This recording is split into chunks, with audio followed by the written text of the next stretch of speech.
The great controversy between Christ and Satan did not end at the cross, but continues to play out in the lives of men and women down here on earth. After the ascension of Jesus, the early struggle was between the dominant paganism of the Roman Empire and the new religion of Christianity. There was a concerted attempt to stamp out Christianity by force, with Christians made to flee their homes, stripped of their possessions, both young and old, rich and poor, free and enslaved, educated and uneducated.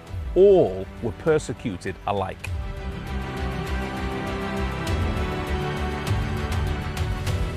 Persecution began under Nero, who became emperor at the young age of just 16. He was a cruel man who had his own mother Agrippina killed, as well as his wife Claudia, and was known for his sexual debauchery. He did not live long, dying in AD 68 at the age of 30 by suicide, but before he did, he persecuted the Christians a lot. After the Great Fire of Rome of AD 64, some people accused Nero of starting the fire, and so to remove suspicion from himself, he accused the Christians. They were subjected to lots of persecution, crucifixions, being thrown to the wild animals, and being burned alive, which was not motivated by a sense of justice, but of personal cruelty.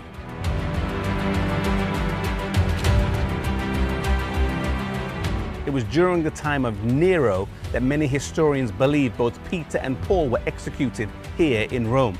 This began decades, even centuries of persecution where Christians were killed for the pleasure of those watching.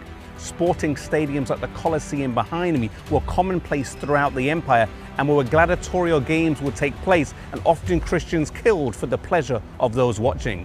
It's claimed today by many that many Christians were not killed in this fashion, or they were only killed because they were poor or enslaved, but this constitutes a rewriting of history.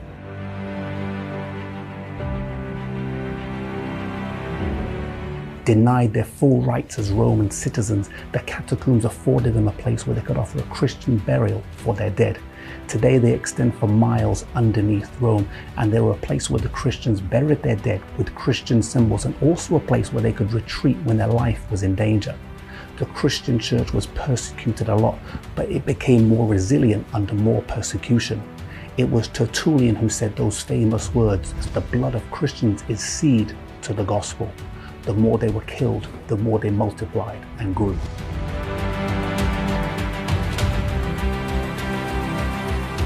Realizing that the Christian church could not be stamped out by force, the tactics of the enemy switched. If you can't beat them, then join them.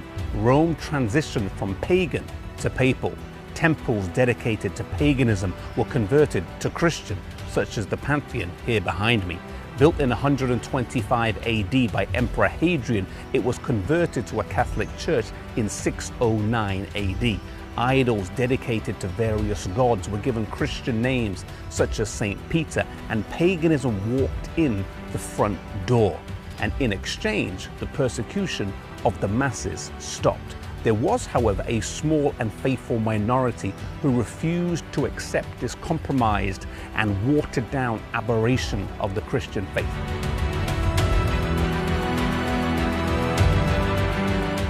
Today, the Christian church in many parts of the world does not suffer the persecution of this time, but Paul writes in 2 Timothy 3 verse 12 that all who live godly in Christ Jesus will suffer persecution. Perhaps today we've become too accustomed to living out our faith privately in a way that does not cause us any opposition or trouble. In many countries, Christianity is mainstream, or at least accepted as part of society, but there's little real godliness on show, and the Christian church really doesn't suffer any persecution. May we be faithful in living out our lives, not in a distasteful way that brings on persecution needlessly, but living out our life with endurance and patience. And if and when persecution does come, may we bear it faithfully, knowing that Christ has suffered much more for us.